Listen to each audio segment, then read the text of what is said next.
यो राजनीतिक विश्लेषक र इतिहासविदहरूले के भन्छ भने जबसम्म यो देशमा नेपाल भन्ने देशमा आदिवासी जनजातिका छोरा राज्य सञ्चालन गर्नको लागि राज्य सत्ता आदिवासी जनताको हातमा स्वतन्त्र तवरले आउँदैन तबसम्म यो देश विकास हुँदैन हैन, राष्ट्रियतै रहँदैन।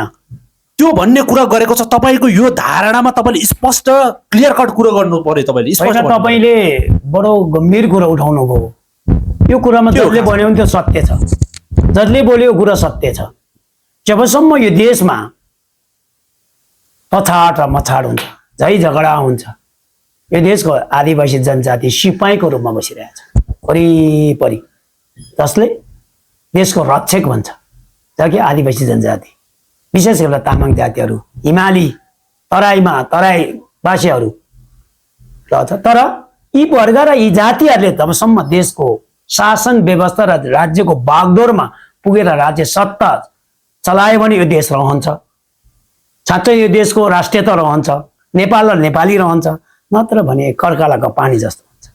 कर्कलको पानीमा यहाँ थोपा थोपा बन्छ, तर हावा यतैबाट लाग्छ, हावा उताबाट लाग्छ, चार दिशाबाट आउँछ। यो यसो टिलपिल टिलपिल टिलपिल कुन दिन पक्कै पनि पोखाउँछ भेग आयो भने। हो, यो देशलाई जोगाउनलाई यो देशको आदिवासी जनजातिलाई जसले सुसूचित गरेको छ, यी वर्ग र जाति यो देशमा प्रधानमन्त्री हुनुपर्छ, आइजिपी हुनुपर्छ, प्रधान न्यायाधीश हुनुपर्छ, राष्ट्रपति हुनुपर्छ, अनि मात्र यो देशको राष्ट्रियता रहन्छ। नत्र भने अब अर्काले गाली गर्ने पक्षतिर चाहिँ नजाउँ। फेरि हामीले अरूलाई नराम्रो नभनौँ, तर अरूले चलाइसक्यो। हरेक एकल जातिले पनि चलायो, एकल धर्मले पनि चलायो। त्यस कारणले हामी प्रति दमन शोषण भइरहेको छ। त्यो हुनाले यो देश चलाउने र यो देश जोगाउने भनेको आदिवासी जनजातिले नै हो। यो चाहिँ एकदम तपाईँले एकदम सान्दर्भिक प्रश्न गरिदिनु भयो, मेरो मनमा लागेको कुरा बोलिदिनु भयो, तपाईँलाई धन्यवाद है। तर यो देश चलाउने चाहिँ अब आदिवासी जनजाति नै हो। नत्र भने यो देशको राष्ट्रियता अघि भने कर्कलाको पानी हो, कताबाट हावा बेग आउँछ पोखिन्छ, सक्यो, राष्ट्रियता निमिट्यान्न हुन्छ। तर त्यो देश नेपाल भन्ने देश, नेपाल भन्ने माटो जोगाउनलाई, भगवान बुद्धको जन्मभूमि जोगाउनलाई, यो सगरमाथालाई जोगाउनलाई, अर्थात् पशुपतिलाई जोगाउनलाई यो देशमा आदिवासी जनजातिको नै आवश्यक छ। राज्य सत्तामा फेरि अरम होइन। यहाँ त हामीलाई प्रयोग गरिरहेछ अचाटा मचर, हरेक ठाउँमा छ। हरेक त्यही वर्ग त्यही जाति एकल जाति। ल हेर्नुहोस् त, काङ्ग्रेस जानुहोस्, एमाले जानुहोस्, माओवादी जानुहोस्, भोलि यो राष्ट्रिय स्वतन्त्र पार्टी पनि नहोला भन्ने छैन, विश्वासै छैन त। उहाँहरूले मात्र देश चलाउनु पर्ने। अब त केही नभए पनि बुद्ध जन्मेको देशमा शान्तिको अग्रदूत भगवान बुद्ध जन्मेको देशमा यो देश बुद्ध राष्ट्र हुनुपर्छ भन्ने त म हिन्दू राष्ट्र हुनुपर्छ भन्ने कुद्छन्, कोही क्रिस्चियन राष्ट्र हुनु भन्ने कुद्छन्, कोही जैन सिख के भन्छ। तर यो गलत छ। यो देश चाहिँ साँच्चै नै भने बुद्ध जन्मेको देश, शान्तिको प्रतीक जन्मेको देश। तपाईँलाई एउटा कुरा थाहा छ, विदेशमा नेपाली लामाहरू जानुभयो भने उनीहरूले माटो लिएर गएको हुन्छ, नेपालको माटो, बुद्ध जन्मेको ठाउँको माटो भनेर प्रसादको रूपमा ग्रहण गर्छ। हेर्नु त कति छ। त्यही भने पञ्चशीलले देश चलाउनु पर्छ। पञ्चशीलको आधारमा यदि देश चलाएन भने देशको राष्ट्रियता रहँदैन, मानव रहँदैन। शान्तिको विकल्प के हुन्छ? शान्ति नै हुन्छ। त्यस कारणले मैले जहिले पनि भन्ने गरेको छु, मेरो भोलि पनि जन्मदिन छ, मैले पहिलो जन्मदिनमा पनि भनेको त्यो उद्घोष गरेको थिएँ मैले, नेपाल भनेको बुद्ध जन्मेको देश हो, बुद्ध राष्ट्र घोषणा हुनुपर्छ। सबै वर्ग, जाति, संस्कार, संस्कृति सबै नेपालकोलाई बराबर इक्वाइल बराबर हुन्छ, अनि मात्र देशको संसार रहन्छ। यदि हामीले पञ्चशीलको आधारमा देश चलाएन भने, तपाईँले साँच्चै नै पञ्चशीलले को आधारमा देश चलायो भने पुलिस चाहिएन, न्यायालय चाहिएन, सबै बुद्ध। पञ्चशीलको आधारमा चलाउने भनेको सबै बुद्ध हो। ज्ञानका भण्डार, ज्ञानै ज्ञान, शान्ति नै शान्ति। आहा, अनि धरती नै हाम्रो, सबै संसारै हाम्रो। खोइ त हामी शान्तिको अग्रदूत भगवान बुद्ध जन्मेको शान्ति खोज्दै हिँड्छौँ हामी बत्ती बालेर, तर हामी खोज्दैनौँ। केही व्यक्तिले खोजेको छ, यो गलत छ, यी जन्मेको छ। त्यस कारणले पञ्चशीलको आधारमा बुद्धको उपदेश अनुसार, बुद्धको ज्ञान अनुसार यो संसार चलाउँछ। नेपाल मात्र होइन, संसार चलाउनु पर्छ। त्यही हुनाले यो देशको संसार अनि रहन्छ, मानव रहन्छ, चराचुरुङ्गी सबै रहन्छ, प्राणी रहन्छ। प्राणीकै कुरा गरौँ, सबैभन्दा प्राणी रहन्छ। नत्र यो देशमा, यो संसारमा, यो माटोमा, यो धरतीमा, यो गोलमा संसारमा चाहिँ मानव भन्ने रहँदैन, किनभने मानवले मानवले खाने भइसक्यो, मान्छेले मानवले नमान्ने भयो। तर संसार अब ढिलो भइसक्यो। अब यो देशलाई बुद्धको देश र पञ्चशीलको आधारमा संसार चलाउँछ। अमेरिकाले पनि जान्नुपर्छ, जापानले पनि जान्नुपर्छ, रुसले पनि, सबैले जान्नुपर्छ। अहिले अस्ति हेर्नु रुस र अमेरिकाको गणनाले कति मानव सत्यनाश भयो। यो त हामीले त मान्छे मारेको त हामीलाई दुःख लाग्छ नि। हामी त बुद्धिस्ट होइन, मान्छे मार्नु हुँदैन, हिंसा गर्नु हुँदैन, झुटो बोल्नु हुँदैन, र देशप्रति गद्दार गर्नु हुँदैन, भ्रष्टाचार गर्नु हुँदैन भन्ने त हाम्रो हो नि, सोच हो नि। तर सबै पैसाको पछि लागेको यो संसार अब पैसाको पछि लाग्ने होइन, अब पञ्चशीलको पछि लाग्नु पर्छ। बुद्धको उपदेश ज्ञान भण्डार लिनुपर्छ, अनि संसार रहन्छ। यसै गरी एकअर्काले मार्ने र कुट्ने हिंसा नै गर्ने हो भने संसारमा मान्छे रहन्छ त? एकअर्काले मारिहाल्ने, मान्छे देखे पनि मारिहाल्ने, गोली हानिहाल्ने, त्यो त बन्द हुनु पर्यो। हजुर, पछिल्लो समयमा जस्तै बालिन सरकारप्रति तपाईँ सरकारको यो बालिन सरकारलाई हामीले साथ सपोर्ट दिनुपर्छ भन्दाखेरि पछिल्लो समयमा बालिन सरकार जब आएपछि अहिले ऋण थुपारेको अवस्था देखिन्छ। ऋणमा पनि कस्तो भयो भने सरकारी कर्मचारीको चाहिँ तलब चाहिँ डबल पारिदिने, अनि रोजगारीमा चाहिँ शून्य लगानी। रोजगारीको शून्य लगानी भएपछि यहाँ चाहिँ तपाईँको चाहिँ वैदेशिक रोजगारमा चाहिँ जाने त मान्छे त धेरै सङ्ख्या बढिहाल्यो होइन। आदिवासी जनजातिको छोराहरूको दलितदेखि लिएर सबै कुरो जाने भयो। अब यो देशमा चाहिँ कहिले पनि चाहिँ रोजगार सिर्जना नगर्ने, अनि बाहिरबाट चाहिँ एडीबाट ऋण लिएकोले मात्र गर्ने, के हो खास कुरा? अब यो चाहिँ तपाईँले एकदम समय साधक चाहिँ र सान्दर्भिक कुरा गर्नुभयो। अब नेपाली भएर जन्मिनु 1 लाख ऋणले, तपाईँहरूले त एउटा सिटुमुल खाएको छैन जनताको छोराले। त्यो कसले खाएको छ भने नेताले, मन्त्रीले, कर्मचारीले। त्यही माथि तपाईँ हाम्रो करबाट उठेको त फेरि भ्रष्टाचार पनि गर्ने हो। त्यसको विकल्पमा आएको सरकार भन्छु म। तर यो सरकारले पनि आर्थिक सम्बन्धी ऋणको भार, अस्ति मैले सुनेको थियो अरब खरब कति पैसा चाहिँ ऋण ल्यायो अरे, त्यो ऋण त तिर्नुपर्ने होला नि त। भोलि चाहिँ यो सरकारले तिर्ने, यो सरकारको मन्त्रीले तिर्दैन, जनताकै पसिनाबाट कर उठाएर तिर्ने त होला नि। तर जनतालाई नसोधिकन यसरी ऋण लिनु चाहिँ राम्रो होइन। तर त्यो ऋण लिएको ऋण कहाँ प्रयोग गर्ने त? कर्मचारीलाई तलब दिने, तलब खाने, अथवा नेतालाई चाहिँ नेता भएपछि पैसा खानुपर्ने, उपचार हामीले गरिदिनुपर्ने, जनताको छोराहरू चाहिँ सिटो बोल्न नपाउने। यो जति अन्याय र अत्याचार राष्ट्रद्रोही काम त के पनि होइन। हजुर, ल हेर्नुहोस् त, अझै मैले सुने कति पैसा फिर्ता गरे अरे हाम्रो ओलीजीले। किन फिर्ता गरे?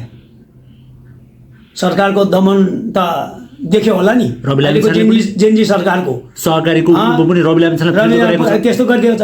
अब रवि लामिछानेको कुरा त कतिपल्ट जेल जानुभयो, ठेगानै छैन। धरौटी तिर्नु भएको छ, करोड अरब रुपियाँ त्यही पैसा बाँडिदियो हुन्थ्यो जनतालाई त्यो सहकारी। अब अहिले सरकारी अचम्म चाहिँ मलाई के लागेछ भने, तपाईँले कुरा उठाइहाल्नुभयो, सहकारीमा ठगी गरेको पैसा सरकारले तिर्ने अरे। त्यो हो, त्यसको लागि ऋण ल्याएको होला। त्यो पैसा फेरि पीडितलाई पैसा दिनुपर्छ दुई पक्षमा। तर जनताको थाप्लोमा चाहिँ ऋण थुपारेर कसैलाई उस्काउनु त राम्रो पनि होइन होला नि। उस्काउनु थियो त ठिकै छ, तर अलिअलि पैसा हो। देशको 10 वर्षको बजेट छ यहाँ, तर त्यो त नेताले खान्छ। काङ्ग्रेसको, एमालेको, माओवादीको, अहिले घन्टीभित्रको नि केही नेताहरूले, काङ्ग्रेस र एमालेहरू टिकट नपाएर त्यता गएको छ, माओवादीको गएको छ, एमालेको गएको छ। तिनले राम्रो काम गर्छन् त, ऋण यति जनतालाई ऋण बनाएर फेरि मन्त्री हुन्छ भनेर त्यहाँ दौड्याएर छ। तर यो कुरा चाहिँ रविले चिनाएको छ है। हुन त रवि नै आफै नै धेरै जेल परेको मान्छे पर्यो, धेरै आरोप प्रत्यारोप। होइन, मैले नबुझेँ यो कुरा के सर, जस्तो कि पछिल्लो समयमा रवि लामिछानेको चाहिँ सरकार आएपछि, बालिन सरकार आएपछि सहकारी पीडित भनिएका व्यक्तिहरूलाई ऋण चाहिँ फिर्ता गरेको अवस्था देखिन्छ। त्यो ऋण चाहिँ फेरि नेपाली जनताको ट्याक्सबाट असुली भएका, भोलि पर्सि तिर्नुपर्ने हामीले नै होला नि त। जनताकै पसिनाबाट कर उठाएर एडीबाट ऋण निकालेर त्यो ऋण बाँड्दै गरेको छ क्या। त्यो चाहिँ गलत छ, यो त गलत हो, एकदमै गलत हो। यो गलत हो नि, जनतालाई अझै ऋण थुपार्ने भयो होइन। अब एउटा कुरो चाहिँ के छ भने, मलाई अचम्म विडम्बना, सबै कुरा राम्रो काम गरे रविजीले, अब बालेनजीले गर्नु बाँकी छ। यो सरकारी ठगको नम्बर 1 मा मलेसियामा लुकेर बसेको जीवी राई। जीवी राईलाई मैले सुनेको थियो सामाजिक सञ्जालमा, हाम्रो गृहमन्त्री हुँदाखेरि रविजीले म यसलाई 24 घण्टाभित्रमा नेपालमा झिकाएर सरकारी यो पैसाहरू चाहिँ म पीडितलाई तिर्न लाउँछु, सरकारी पीडितहरूलाई चाहिँ म तिर्न लाउँछु भनेर उहाँले त पटक पटक बोले त। खोइ त हो, यसमा चाहिँ विश्वास कमी छ है रविजीको। हो रविजीले गर्न सकेन बोल्यो क्या भाषणको काम छैन अब रासन चाहिन्छ भन्ने शब्द यहाँनिर लागू हुन्छ तर उहाँले जीवी राईले अहिलेसम्म किन ल्याउनु सकेन अहिले उहाँकै पार्टीको 2/3 बहुमत छ आफ्नै पार्टीको प्रधानमन्त्री छ सबै कुरा आफ्नो छ त जीवी राईले नेपालमा ल्याएर जनताको सामु उभाउँदा के बिग्रियो त सम्भवै छैन गर्नै हुँदैन हैन अब चाहिँ सरकारले तिर्ने भयो तिरेर त लागिसक्यो खाने मान्छेले तिर्नुपर्ने कि सरकारले तिर्नुपर्ने जनतालाई ऋण बोकाउने हो त यदि हो भने है फेरि यदि हो स्पष्ट हो भने सरकारी विदेशबाट पैसा ल्याएर ऋण लिएर सरकारी पीडितहरूलाई पैसा बाँडेको अवस्थामा भोलि तिर्नु परेन भने राज्यले तिर्नु परेन अझ जनताले तिर्नु परेन ओके एस ओके केही भएन तिर्नु पर्यो भने यो जति गलत त कहिले पनि हुँदैन जनता त अझै 1 लाख भन्थ्यो अब फेरि कति लाख पो हुने थाङ्नामा सुताउने भयो भनेपछि यो नीति पनि उहाँले कुन आधारले गर्नु भएको छ हेरौँ है यसलाई अहिले असफल नबनाऊ नराम्रै नभनिहालौँ तर उहाँ हेर्नु छ नि त भर्खर 2 महिना भएको छ सरकार गठन भएको कामहरू त गरिरहेछ अहिलेसम्म सन्तोषजनक काम गरेछ तपाईँले भनेको छ एउटै काम चाहिँ त्यो काम चाहिँ ऋण ल्याएर त्यसरी जनताको थाप्लोमा ऋण थुपार्नु चाहिँ राम्रो होइन अध्यक्षज्यू जस्तै हाम्रो भिडियो सरकारले हेरिरहेको अथवा बालिन शाहले हेरिरहेछ भने यो एउटा सूचना के तपाईँसँग पनि एउटा प्रश्न छ होइन कतिपय मान्छे भन्छन् आर्थिक विश्लेषक र विशेषज्ञले के भन्छ भन्दाखेरि नेपाललाई 3वटा सेक्टरबाट हामीले अमनज्ञ रूपमा पैसा कमाउन सकिन्छ नेपाललाई धनी बनाउन सकिन्छ भन्छन् क्या एउटा पर्यटन रे एउटा जलविद्युत रे एउटा कृषिमा यसमा लगानी गर्यो भने नेपालले मनज्ञ रूपमा चाहिँ हामीले आयोजन गर्न सकिन्छ भन्ने कुरा गरेको छ यसमा कहिले पनि रोजगारका चाहिँ सिर्जना गर्नुपर्छ भन्ने कुरामा कसैले पनि उ गरेन र अर्को कुरा लास्ट भनेको धर्मको विषयमा तपाईँले अहिले धर्मको विषय भनेको छ नि त नेपालमा अहिले पछिल्लो समयमा हेर्नु पर्दाखेरि हैन हिन्दू धर्म हिन्दू राष्ट्र कायम गर्नुपर्छ भन्छन् हैन तर यसरी हेर्दाखेरि नेपालमा बुद्ध जन्मेको देश संसार उहाँ त बुद्धको त नामै लिनुहुन्न संसारभरि नै पञ्चशील भन्ने उहाँलाई थाहा नै छैन ठ्याक्कै अध्यक्ष अब बौद्ध धर्म त चाइनामा त्यत्रो मानिरहेको जापानमा त्यही छ थाइल्यान्डमा छ अमेरिकामा मौसहरू जाँदाखेरि हरेक ठाउँमा लम्पसार सबैजना हरेक ठाउँमा बौद्ध धर्महरू भिक्षुमा चाहिँ मान्ने बौद्ध धर्महरू मान्ने मान्छेहरू छन् यदि नेपालमा चाहिँ राम्रो तरिकाले चाहिँ बुद्धको मूर्तिदेखि लिएर नेपालले बुद्ध राष्ट्र कायम गरेको बेला बुद्ध राष्ट्र कायम गर्यो भने यहाँ पर्यटन कति मान्छे आउला होला बुद्धको नाममा चाहिँ कति मान्छेलाई चाहिँ यहाँ चाहिँ डोनेसन गर्छन् डोनेट गर्छ होला हिन्दू धर्म चाहिँ किन चाहिँ नेपालमा चाहिँ हिन्दू राष्ट्र कायम हुन्छ यसको कारण भन्छु तर एउटा मलाई त म पनि कुनै विज्ञता होइन तैपनि अनुमान नेपाली अनुभव उमेरको कारणले गर्दा एउटा कुरा तपाईँले थाहा छ कुवेत साउदी तेलले पालेको छ त्यहाँको जनताले खान नसक्ने पैसा कमाउँछ हो तर प्राकृतिक बेचेर प्राकृतिक हो नि प्राकृतिकले दिएको हो नि त त्यो भने चाहिँ संसारको सबैभन्दा प्राकृतिक दृष्टिकोणमा धनी देश नेपाल डाँडा काँडा हिमाल सगरमाथा तराई पहाडी हरेक खोला जङ्गल हरियो परियो के छैन यसलाई प्रयोग गर्यो भने ठ्याक्कै कुवेतको जस्तै त्यहाँको नागरिकहरू सुती खान्छ अरूलाई काम लाउँछ हामी पनि सुती पर्यटकहरू ल्याएर साँच्चै नै यो देशको प्राकृतिक यो सुन्दर प्राकृतिकलाई प्रयोग गरेर पर्यटकहरूलाई भित्रायो भने तपाईँ हामी सुतेर खाने काम गर्नु पर्दैन तर त्यो कसैले पनि गरेन अहिलेसम्म सोचेको पनि थिएन तपाईँले प्रश्न गर्नुभयो साँच्चै नै यो देशको प्राकृतिक देखाएर पनि हामी धनी हुन्छौँ हामीले खान सक्दैन त्यो पैसाले त्यो डलरले तर प्राकृतिकलाई प्रयोग नगर्ने हाम्रो नेता योभन्दा अगाडिको नेताहरू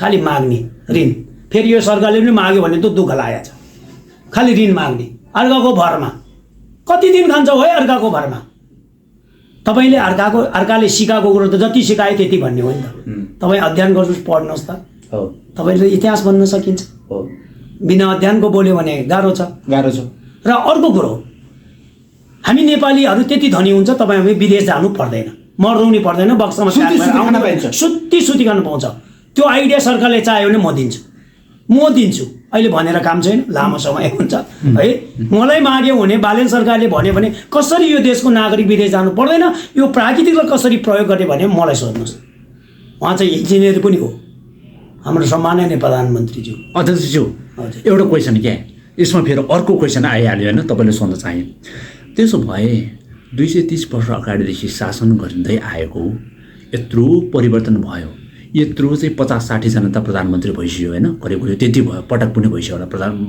20-25 जना त प्रधानमन्त्री नै भइसक्यो होला। अहिलेसम्म नेपाली जनताले राम्रो प्रधानमन्त्री चुनेको छैन। त्यो प्रधानमन्त्री नेपालको जुन राज्य सञ्चालन गर्नको लागि बागडोर सम्हाल्ने नेपालको प्रधानमन्त्रीमा अहिलेसम्म सुइटेबल योग्य भएका प्रधानमन्त्री आएको छैन, यो देशमा जन्मेकै छैन। के हो खास कुरो ल भन्नुहोस्? होइन यस्तो छ, यस्तो परिवर्तन गर्न चाहन्न होइन। यो देशमा योभन्दा अगाडिको प्रधानमन्त्री राजाकोदेखि कुरा गरौँ, सबै असफल। देश र जनताको प्रति माया गरेर किन असफल भयो ल? असफल भयो, देशलाई डुबायो, आफू मात्रै खाए, जनतालाई दिएनन्, जनताको टाउको बेचेर खाए, जनताको चाहिँ फाटेको टोपीको घेरा देखाएर खाए। के हुनाले सबै असफल। यसले लामो शब्दमा नभनौँ र अब सफल हुन्छ भनेर विकल्प खोजेर अहिले सरकार आयो, छ कि घन्टीको सरकार अथवा जेन्जीको सरकार, बालेनको सरकार, तपाईँ जस्तै जेन्जीको सरकार आयो नि। अब गरेन भने यो सरकार के हुन्छ? अब पनि पत्ता साफ हुन्छ। यो त विकल्प ल्याएको छ नि त। अहिलेको जनता त साँच्चै नै वैज्ञानिक रहेछ नि त, भोट त दियो नि। योभन्दा अगाडिको सरकारले देश र जनताको पक्षमा केही गरेन, आफ्नो लागि मात्रै गरे, आफन्तको लागि मात्रै गरे, आफू मात्रै उपचार गरे, जनतालाई एउटा सिटोमोल पनि खुवाएन, शिक्षा दीक्षामा ध्यान दिएन, रोजगारीमा ध्यान दिएन। अबको सरकारले दिएन भने के हुन्छ? प्रश्न यहाँनिर छ। अबको सरकार त हेर्नु छ नि, नत्र भने यो अगाडिको पुरानो सरकारभन्दा पत्ता साफ हुन्छ, कामै नलाग्ने हुन्छ। त्यस कारणले यसमा चाहिँ हामीले आशावादी छौँ। शङ्का पनि गर्नुपर्छ है, हामीले शङ्का पनि गर्छ, विश्वास पनि गर्छ। शङ्का र विश्वास भनेको चाहिँ एक रथको दो पाङ्ग्रा हो। मान्छेले विश्वास पनि गर्ने, शङ्का पनि राख्नुपर्छ। शङ्का गरेन भने बिग्रिन्छ। त्यो भनेको विपक्ष, पक्ष र विपक्ष। पार्टी भनेको मान्छेमा अहिले हामीले गर्ने भने पार्टी दुई पार्टी भइपुग्छ, एउटा सत्ता एउटा विपक्ष। बस विपक्षले नराम्रो काम गर्ने, राम्रो कामलाई स्याबास दिनुपर्छ। विपक्षले पनि यहाँ त खेदो खनेको खने ल, अहिलेको सरकारले गर्दैछ त। अहिले हेर्नु पुरानो हाम्रो नेताले खनेको छ गर्न चाहिँ दिनुहोस्, समय दिनुहोस् न। भएन भने फेरि छँदैछ नि तपाईँ हामी। अध्यक्षज्यू, पछिल्लो समयमा अब हामी लास्ट अन्तमा आइसकेछौँ। त्यो अघिकै सवालमा के भन्छन् भन्दाखेरि 230 वर्ष सिजेको यत्रो लामो समयमा पनि देश विकास गर्न सकेन। जस्तो कि पछिल्लो समयमा के हेर्नु भने चाइना होइन, अमेरिकालाई उछिनेर अगाडि बढिसक्यो। किनभने चाइनामा एउटै मान्छे हुनुहुन्छ, त्यो भनेको नाक थेप्चे भन्ने कुरा, नाक लामो र नाक थेप्चे भन्ने कुरा आयो क्या पछिल्लो समयमा। उनीहरूले चाहिँ चाइना अगाडि बढिसक्यो, कोरिया कहाँ पुग्यो, जापान कहाँ पुग्यो, कहाँ पुग्यो। तर नेपालमा चाहिँ किन चाहिँ यस्तो भयो भन्दाखेरि चाहिँ यहाँका आदिवासी जनजाति, अघि नैको कुरामा आदिवासी जनजातिको कहिले पनि चाहिँ आदिवासी जनजातिले स्वतन्त्र रूपमा राज्य सत्ता चाहिँ उहाँहरूको भागडोर सम्हाल्ने, त्यो राज्य सञ्चालन चाहिँ उहाँहरूको हातमा नपुगेको कारणले जतिसुकै के अरे राजा आए पनि, राजतन्त्र आए पनि, जस्तोसुकै तन्त्र आए पनि देश विकास भएन भन्ने कुरा आएको छ। र अर्को कुरा, यो अहिलेको बालेन सरकार पनि यो चाहिँ नयाँ संस्करण है, एउटै नस्लका नयाँ सरकार आएको छ। यो कतिको चाहिँ यो जायज कुरा होला भन्नुहोस् तपाईँले इतिहास हेर्यो हिजोको। अब फेरि यसो गर्दा जातीय दङ्गा फैलायो भनेर आरोप लगाउनु पनि सक्छ, तर वैज्ञानिक तथ्याङ्क बोलिरहेको सक्छ होइन। अहिलेसम्मको इतिहासमा यो देशको भूमिपुत्रले देश चलाएको छैन। यो देशको आदिवासी भूमिसँग, माटोसँग, प्राकृतिक साइनो गाँसेर बसेको र उहाँसँग लडिरहेको व्यक्तिहरूले यो देशको बागडोरमा पुग्न सकेका छैन। हो, यही हो, यसको उपज हो। एकल जात एकल धर्म। हिजो राजा थिए, राजाले पनि त्यही गरे। त्यसपछि पछि आएका राजाहरू, पार्टीका राजाहरू उस्तै भए। कहिले पनि देश र जनताको पक्षमा सोचेन। यो देशमा कुन वर्ग, कुन समुदाय, कुन जात, कुन धर्म संस्कारका मान्छेहरू बसेको छ भन्ने कुरो पनि त्यो पनि गरिदिनु भएन, त्यो पनि सुनिदिनु भएन। हो, त्यसको उपज यो देशमा यस्तो भएको। मैले अघि पनि भने, जबसम्म यो देशको भूमिपुत्रले यो देशको बागडोर सम्हाल्दैन तबसम्म यो देशको राष्ट्रियता पनि रहँदैन, नेपाललाई नेपाली पनि रहँदैन। त्यस कारणले अबको आवश्यक भनेको यो देशको भूमिपुत्रले यो देशको शासन व्यवस्था, राज्यको बागडोर लिनुपर्छ। नत्र भने यी लिइरहेको मान्छेले, एकल जातले लिएको, एकल जातको धर्मले लिइरह्यो भने यो देश नेपालको अघि पनि भने कर्कलको पानी नै हो। कतिखेर यो ढल्छ, कतिखेर के पुग्छ त्यसको थाहा छैन। अध्यक्षज्यू, तर कि हामी त सिपाहीको रूपमा खान पाओस् नपाओस्, लाउन पाओस् नपाओस्, आफ्नो नेपाल चाहिन्छ, नेपाली हुनुपर्छ, गर्व गर्छौँ भन्ने कुरा यो देशमा बुद्ध जन्मेको देशमा बुद्धलाई जोहाउनुपर्छ। बुद्धको उपदेशलाई हामीले मान्नुपर्छ होइन। शान्ति ढङ्गले मानव रहन्छ नत्र भने रहँदैन। पञ्चशीलको आधारमा जानुपर्छ। अध्यक्ष पछिल्लो समयमा के भन्छन् भन्दाखेरि यहाँका आदिवासी जनजातिहरूलाई के भन्छन् कतिपय मान्छेहरूले चाहिँ होइन, जस्तै अब डाक्टर पढिएका मान्छेहरूले होइन, अब राजनीतिक विश्लेषक भन्ने मान्छेहरूले चाहिँ, अभियन्ता भन्ने मान्छेले के भन्छ, आदिवासी जनजाति भनेको चाहिँ उनीहरूको चाहिँ सोच भन्दा एकोरो टाइपको सोच हुन्छ, मूर्ख हुन्छ, बुद्धि हुन्छ, उनीहरूले कसरी सञ्चालन गर्न सक्छ, यो राज्य सञ्चालन गर्न उहाँसँग हैसियतै हुँदैन, त्यो कुटनीतिक नै छैन भन्छन् कि मान्छेले। के हो त जनजाति आदिवासीसँग त्यो क्षमता छैन? यो शब्द बोल्दाखेरि बुजुर्ग आदिवासी जनजातिले देश चलाउँदैन भन्ने कुरा चाहिँ त्यो बुजुर्ग व्यक्तिले मूर्खले बोल्ने कुरा हो, जसमा उसको ज्ञानै छैन। त्यो पट मूर्ख भन्छ, मूर्ख पनि म होइन मात्र पट मूर्खले बोल्ने हो। यो देश चलाउन सक्दैन, मलाई प्रधानमन्त्री बनाउनुहोस् न, म तामाङको छोरो, म उहाँहरूले भन्दा राम्रो चलाउँछु। यो देशको राष्ट्र कहिले बेच्न सक्ने दिँदैन म। यो देशको अस्तित्व कहिले मेट्दैन। यो सगरमाथा र भगवान् बुद्धलाई र पशुपतिलाई बाचा राखेर यो देश चलाउन सक्छौँ हामी, किन शक्तिपीठ छ हामीसँग, हामीसँग पहर छ भगवानको, सिमे भूमे नाग नागिनी देवी देवता सबै छ हामीसँग, साक्षी छ हामीसँग। हामी शक्तिको पीठ हो, शक्ति छ हामीसँग। शक्तिको पीठहरू थुप्रै छन्, जुनसुकै धर्मको होस्। कुनै पनि धर्म कसैको पेवा हुँदैन, कुनै धर्ममा माटोको धर्म हुँदैन, जातको के अरे मानवको धर्म हुन्छ। जातीय आफ्नो फरक हुन सक्छ, संसारको भगवान् एउटै हो, तर मान्ने पृथक मात्रै फरक हो। त्यस कारणले यो देशमा सबैले चलाइसक्यो, सबै राजा रजौटा भइसक्यो, सबैले गरिसक्यो, तर बाँकी एउटै मात्र छ यो देशको आदिवासी जनजाति मूलवासीले यो देश चलाउनुपर्छ। अनि मात्र यो देशको राष्ट्र राष्ट्रियता विकास धर्म संस्कृति सबै ब्यालेन्स लिन्छ। ताकि पञ्चशीलको आधारमा बुद्धको उपदेश अनुसार ज्ञान अनुसार यो देश चलायो भने संसार रहन्छ। अघि पनि भनेको छु मैले, पटक पटक म दोहोऱ्याउन चाहन्छु। त्यही हुनाले एउटा कुरा चाहिँ मलाई के भन्ने आरोप पनि लाग्छ भने, मैले बुद्ध धर्म हुनुपर्छ नेपाल भनेको होइन, बुद्ध राष्ट्र हुनुपर्छ भनेको। किन बुद्ध जन्मेको देश, बुद्ध नेपालमा जन्मेको होइन भन्नेलाई मैले भन्नु के पनि छैन। फेरि म भन्दा पनि भन्दिनँ, तपाईँले छातीमा हात राखेर भन्नु पर्यो बुद्ध कहाँ जन्मेको, नेपालमा जन्मेको। अनि बुद्ध जन्मेको देशमा शान्तिको खानी भएको ठाउँमा हामी लडाइँ गरेर बसेर हुन्छ? खोइ त हामीले पञ्चशीललाई अवधारणा गर्नु सक्नु, ग्रहण गर्न हामीले सकेन नि। त्यस कारणले म त के भन्छु भने, अब यो देशलाई कसैले भन्छ हिन्दू राष्ट्र, हिजो राजा हिन्दू थिए, प्रजा सबै हिन्दू थिए, हिन्दूकरण गर्नै भएको थियो होइन। अब चाहिँ के त हामीले मानिदिएकै थियो त, दसैँ मान भन्यो दसैँ मानिदियो हामीले, के बिग्रियो त? जे भनेको त्यो दिन मान्यो। तर सधैँलाई उहाँले त दास भन्न खोज्छ। अब हामी मालिक बन्ने हो, तपाईँ हामी मालिक बन्ने हो, यो देशको दास होइन, नोकर होइन, कसैको भारी बोक्ने होइन, कसैलाई अरूलाई बोकाउने हो। अब पालो आउनु पर्यो नि, कति खोला फिर्यो भने पालो पनि आउँछ अरे के। अन्य र अत्याचारले सीमा नागिसक्यो, एकल जातको एकल धर्मको। यो पराकाष्ठले कहिलेसम्म भोग्ने? हामीले भोग्नुहुन्न। अन्य सहनु पनि अपराधी हो, अन्य गर्ने मात्रै होइन, अन्य सहने पनि अपराधी हो। तपाईँ आदिवासी जनजाति कुनै किन सक्दैन? बनाइदेऊ न हर्कलाई प्रधानमन्त्री, के भयो त? आदिवासीको जनजातिकै छोरा हो, कुलमानलाई बनाइदिऊ प्रधानमन्त्री बनाउनु, के बिग्रियो त? अनि छन् त थुप्रै आदिवासी जनजाति, नेवारलाई बनाइदिऊ, गुरुङलाई शेर्पालाई बनाइदिऊ।